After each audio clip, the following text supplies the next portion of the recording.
If I asked you what McDonald's sells, you'd probably say burgers, fries, a McFlurry. What if I told you McDonald's isn't really a fast food company? It's actually a real estate empire. Once you understand that, you'll never look at the brand the same way again. The story starts in the 1950s. Ray Kroc, the man often credited as McDonald's founder, didn't actually come up with the business idea at all. That came from the McDonald's brothers in California. What Kroc did was take a small restaurant with good fries and turn it into a global giant. But he didn't do it by selling food, he did it by selling land. Kroc's key to success was a man named Harry Sonborn, the first president and chief executive of McDonald's. Sonborn saw something in the company that others didn't, famously saying, "We are not in the hamburger business, we are in the real estate business." Here's how McDonald's business model works. When someone wants to open a McDonald's, they don't just pay a franchise fee and open up shop. First, McDonald's buys the land or secures a long-term lease for the restaurant site. Then, they lease that property back to the franchise. So, the franchisee runs the restaurant, hires the workers, and sells the food, but every single month they also cut a rent check directly to McDonald's. They also pay royalties, usually about 4 to 5% of gross sales, plus the initial franchise fee, which today rounds up to $45,000. It's a brilliant setup because it makes McDonald's money even if no one's eating the food. So if you run a McDonald's and sales are down, you still owe rent. If you fail completely, McDonald's keeps the property and brings in someone else to try again. That is why the company has one of the most invaluable profit margins in the world at a whopping 32.28%. Plus, McDonald's operating margin from franchised restaurants is around 80%, while company-run stores only hit about 15%. In 2024, McDonald's pulled in about $25.9 billion in revenue, and 60% of that, roughly $15.7 billion, came from franchised restaurants, not company-owned stores. And within that franchise revenue, rental income makes up the majority. In fact, in recent years, McDonald's has earned around $8.4 billion just from rent alone.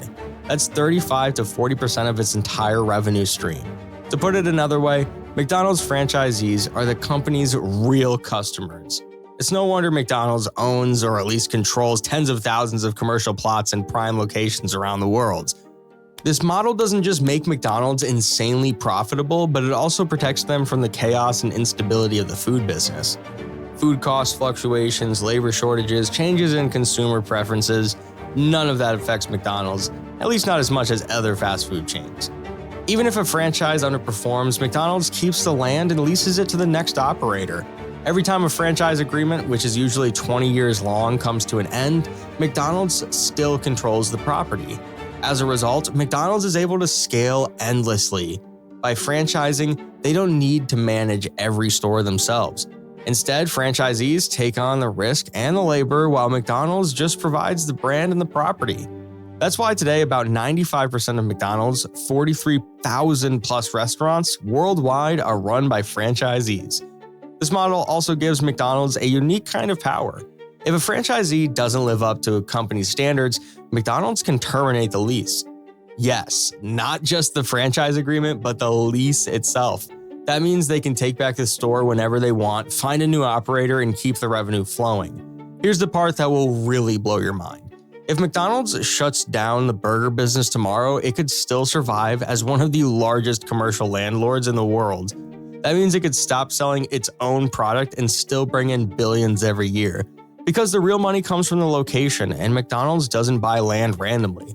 It targets prime, high-traffic real estate, such as corners, intersections, and spots near schools, malls, and transit hubs. These locations guarantee foot traffic, and the property itself appreciates in value over time. And Ray Kroc knew this. He understood that fast food was fickle, but land is a lifelong investment. That's why Sonborn set up the Franchise Realty Corporation, an arm of McDonald's designed specifically to acquire and lease properties. It's no accident that McDonald's grew faster than almost any other chain in history. While competitors were worrying about perfecting their menu, McDonald's was buying the most valuable property from under their noses. They were cornering the market, literally. And all of this explains why McDonald's stock has been one of the most resilient in the market. Investors want predictable cash flow, and rent is as predictable as it gets. It's also why the company is often compared to a real estate investment trust, REIT, more than a restaurant chain. Some analysts even joke that McDonald's owns more valuable land than the Catholic Church in certain areas. At 177 million acres, the Catholic Church does own more total land globally, but much of this land is not commercial real estate. Instead, it includes rural, agricultural, or religious sites with typically lower market values per acre. McDonald's land is drastically more valuable. Today, its real estate portfolio is valued at around $40 billion, despite it being a small percentage of the Catholic Church's acreage. Another fun detail is how McDonald's uses its land as leverage. Because franchisees depend on McDonald's real estate, the company can negotiate financing with banks on highly favorable terms. Lenders know the rent checks are reliable, so McDonald's can borrow cheaply and expand aggressively. In effect, every property funds the next acquisition, creating a self-reinforcing growth loop. So the next time you pass those golden arches, ask yourself, is that your favorite fast food joint or one of the most powerful landlords on earth?